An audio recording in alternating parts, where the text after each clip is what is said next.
देता हूँ। इसमें क्या होता है कि कई बार आपको फर्म से एडवांस में पैसा मिलता है, तो उस एडवांस पैसे को गवर्नमेंट क्या करती है, कहती है कि साहब उस एडवांस पे टैक्स भी हमें एडवांस मिले। जब आपने पैसा ही एडवांस उठा लिया, जिससे ठेकेदार लाइन में होता है, ठेका जनरली 2-2, 3-3, 4-4 साल में कवर होते हैं। जैसे कोई बिल्डिंग बनाने का ठेका दे दिया आपने किसी ठेकेदार को, तो ये तो है नहीं कि 2 दिन में बिल्डिंग बन जाएगी, वो तो 2 साल भी लग जाए, 3 साल भी लग जाए। फिर वो क्या करेगा, जब 3 साल बाद आफ्टर कंप्लीशन ऑफ बिल्डिंग वो हमें बिल देगा, तो 3 साल तक वेट थोड़ी करेगा आदमी। सरकार क्या कहती है कि तुम ठेकेदार हो, तुम बीच बीच में उससे पैसा लेते रहते हो। ये तो है नहीं कि साहब बिल्डिंग बनने के बाद वो आपसे एक मुश्त पैसा लेगा। जनरली क्या होता है कि अधिकतर ठेकेदार अपने काम के रेशियो के अनुपात में पैसा लेते रहते हैं। जैसे 20% काम होगा तो 20% पैसा ले लेंगे, फिर 40 हो गया तो 40 ले लेंगे। तो वो जब जब पैसा मिल रहा है तब तब आप हमें टैक्स दे दो, वो आपके लिए क्या होगी, एडवांस रिसिप्ट हो गई। वो कैसे करेंगे देखो, इसके लिए आपको यहीं पर एक ऑप्शन चालू करना पड़ेगा। यहाँ पे आ गया enable tax liability on advance receipt, बस। और बाकी चीज़ें एक्सेप्ट। जैसे आपको किसी पार्टी से पैसा, नाम ही रिसिप्ट है तो किसमें होगी, पहली एंट्री रिसिप्ट, और इसमें करोगे आप ओल्ड, पहले तो एन थी, अब इसमें ओल्ड जे कर दी, छोट की, पुरानी टैली में एन थी। एडवांस रिसिप्ट कैश में, जैसे आपको किसी पीडब्ल्यूडी विभाग से पैसा मिल रहा है, पीडब्ल्यूडी 2 साल सैलरी डेट, आप ठेकेदार हो, आप ठेकेदार की अकाउंटिंग कर रहे हो, पीडब्ल्यूडी में तो डब्ल्यू परमानेंट बैठेंगे। तो अब यहाँ पर एक बॉक्स खुलेगा, इस बॉक्स में आपको एडवांस अमाउंट का विवरण डालना है। जैसे आपको किस चीज़ के एवज में एडवांस मिल रहा है, जैसे आपको कंस्ट्रक्शन सर्विस के एवज में एडवांस मिल रहा है।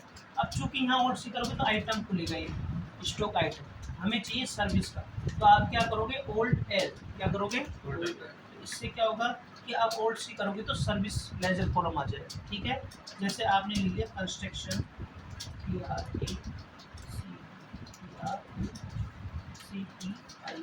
ठीक है, चलो कंस्ट्रक्शन इनकम,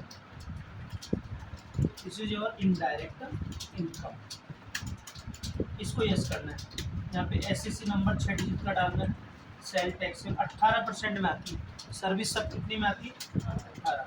जैसे आपको वहाँ से 1 लाख रुपये पीडब्ल्यूडी लेके आए, तो ये अलग अलग कर देगा कि 1 लाख में टैक्स तो इतना निकाल दिया इसने, और विदाउट टैक्स इतना निकाल दिया। तो मैं इसको कैलकुलेटर में लिखूँगा कि ये सारी अमाउंट मेरे काम आने लगे। 84, कंट्रोल एन से क्या खुलता है, कैलकुलेटर, 745.76 प्लस 7627.12 CGST, 7627.12 SGST, ये पूरा 1 लाख एस। और यहाँ पर भी क्या चूज करोगे, एडवांस। ये तो मिल गया एडवांस। अब सरकार भागी भागी आती है ना, भाई तुमको पैसा मिल गया, अब मेरा पैसा दे दो। तो अब सरकार को पैसा देने के लिए बैलेंस शीट में लायबिलिटी क्रिएट करनी पड़ेगी। तो उस लायबिलिटी को क्रिएट करने के लिए एफसीबल में old G, GST, increase of tax liability.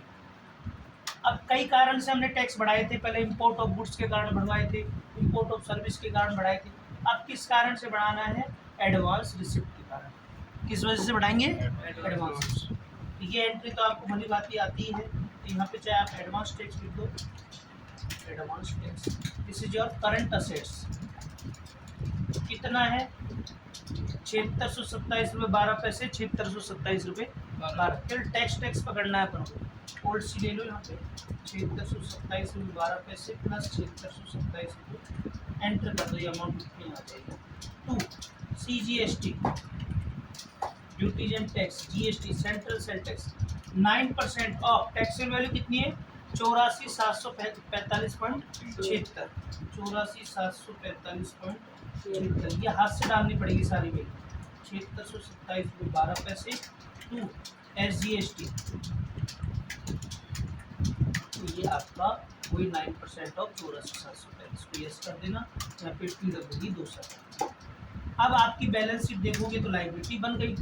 अब ये सरकार को चुका दो, आ जाओ F5, control F, GST, advance, क्या करोगे, एडवांस 1/4 से 30/4, चूँकि 10,000 से ऊपर है तो बैंक से पेमेंट करो। कितना है CGST, 7627.12, एंटर। SGST 7627 रुपये 12 पैसे। यहाँ चालान का डिवीजन आ जाएगा, NEFT करते हो तो NEFT। तो ये होता है आपका एडवांस। पढ़ लोगे?